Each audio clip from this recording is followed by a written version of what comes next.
నేహాభిక్రమనాశోస్తి ప్రత్యవాయో న విద్యతే స్వల్పమప్యస్య ధర్మస్య త్రాయతో మహతో భయాత్.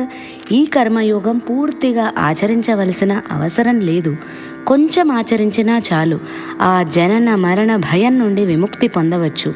ఎందుకంటే ప్రాపంచికమైన కర్మలు పూర్తిగా చేస్తేనే కానీ నీకు మంచి ఫలితం దక్కదు. కానీ ఈ కర్మయోగం చిత్తశుద్ధితో నిష్కామంగా చేస్తే కొద్దిగా ఆచరించిన పూర్తి ఫలితం ఇస్తుంది. ఉదాహరణకి ఒక కోటీశ్వరుడు ఎంతో పుణ్యం వస్తుందని ₹1,00,00,000 దానం చేస్తే వచ్చే ఫలం ఒక సామాన్యుడు ఆకలితో ఉన్నవాడికి కడుపు నిండా అన్నం పెడితే వచ్చే ఫలితం కన్నా తక్కువే. క్లుప్తంగా చెప్పాలంటే కర్మను కోరికతో చేస్తే బంధనాలు కలిగిస్తుంది, అశాంతిని కలిగిస్తుంది. కర్మను కోరిక లేకుండా చేస్తే శాంతిని కలిగిస్తుంది, కర్మ బంధనాల నుండి మోక్షాన్ని కలిగిస్తుంది.